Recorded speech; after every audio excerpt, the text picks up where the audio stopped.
Much, Jackie. Wind shear is one of those ingredients that we really look at, especially leading into the latter part of August, because this is the time typically where that wind shear starts to slacken, and that allows for the tropical storms to have a little bit more of a window for development. So what do you say we take a look at the wind shear right now that 91L is experiencing out in the Atlantic Ocean? Notice right here, remember, wind shear is both a change in wind speed and direction, but all the flags here are pointed in the same direction. So there's not a big change down here at the surface where you see winds are blowing from east to west, but even at 5,000 feet, 18,000 feet, and at 40,000 feet, they're still blowing from east to west. So there's not a lot of change here in direction.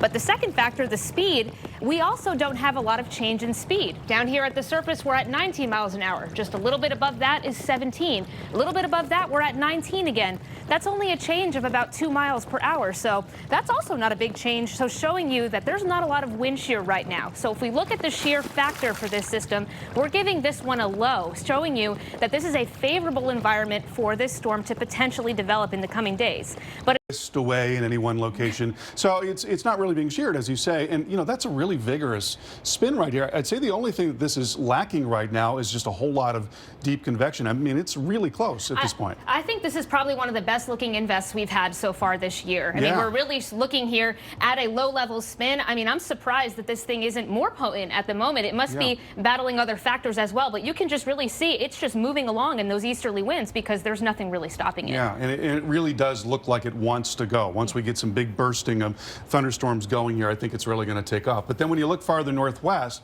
you can see how the clouds are moving in a very different direction relative to that low-level flow. So there is wind shear off to the northwest there. This is what we call the mid-oceanic trough, and this is the model forecast showing how that's actually going to back away as this thing moves along. So we'll have a window of opportunity. There's still going to be some shear lurking in there, but as that main feature backs away, it looks like it's probably going to be at least in pretty good shape for some period of time. Yeah, absolutely. And it looks like this invest taking this southerly track is really moving into an area where it has some good potential. It's situated right in the area where it needs to be, where it can take advantage of that upper low moving away. So we could really see this one. If it holds together, it might be able to ward off this little bit of wind shear, you know, if it's able to continue to take advantage of the favorable conditions. Right. And so, you know, the models have all of this built into them. And so this is the model showing us the low level spin in the atmosphere at about a mile up in the atmosphere. So that's the system right now. A lot of spin, which is exactly what we're seeing on the satellite picture.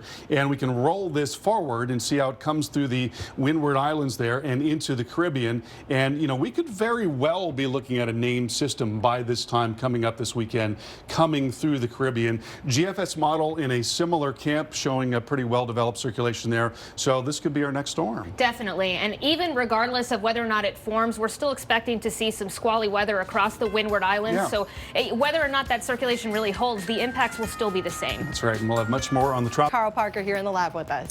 Yeah, we are watching this system that's been very close to the coast here, but it never did make landfall or come anywhere near it. And so it's always been about the indirect effects from the storm, and pretty serious ones, as a matter of fact. Yeah, absolutely. And we're looking at, you know, the second hurricane of the 2017 season. So it's always exciting to be talking about that, and great that it's offshore. But these storms can still bring big impacts, even though we don't have a landfall here. And unfortunately, that's what we're looking at for northern New England. Exactly. And so the storm now rapidly moving away. It's moving northeast to 25 miles per hour. It's nearly a Category 2. There's the visible satellite picture, and we were looking at this earlier, Erica. You can see how you've got this very well-defined eye here. Look at the motion right in there in the middle part of that loop, right there. Look how fast that's moving right through there. I mean, it's just amazing. And this is moving off fairly quickly off to the northeast, about 20 knots or so as of earlier this morning. But what I love is that you can just see, just barely making it away, like ripples in a pond. Those waves coming out from the top of the storm, it's giving you an idea of all the activity that's going on near the eye. So this is certainly still trying to get its act together. Yeah, as those towering clouds are punching up through the atmosphere, they create those little gravity waves. And we've been seeing a lot more gravity waves with GOES 16. We've seen a lot of detail in GOES 16. And the thing that's moving this away from the coast is the presence of this upper low here. And good thing that it was in place, because we might be talking about a really different scenario had it not been there. Absolutely. I mean, that's definitely best case scenario. Sometimes these troughs, even though they bring that wet and cool weather to the Northeast, maybe that's not what you want for summertime. It does steer the hurricanes away. Yeah. So, you know, there's a toss up there. Exactly. They help you out. And so here's the forecast track. It's going to remain offshore the entire time. So the ongoing lasting impact here is the rip current threat, high rip current threat from southern New England all the way down to North Carolina. And this is a look at a rip current in action here. NOAA scientists actually put green dye into the surf zone to show you how quickly it was carried out in that narrow channel that moves very rapidly back out into the open water. You can see how the surf is on either side of that, so you tend not to have as much surf right over that rip current. But it's a very scary thing if you get caught in one of these things. Absolutely. Yeah. I think this is fascinating, but I would say that would be very terrifying and disconcerting because this can pull you out very far away from the shore. So you definitely want to take these seriously and heed those flags if the red flags are out, because you do not want to be caught in this thing. Yeah, and the trick is to not panic, but that can be a really tall order. I mean, that's a lot like don't step on the brakes when you're sliding on ice. Right. You know, it's a very, very hard thing to do. So the best policy is just to not get in the water when you've got that kind of a risk.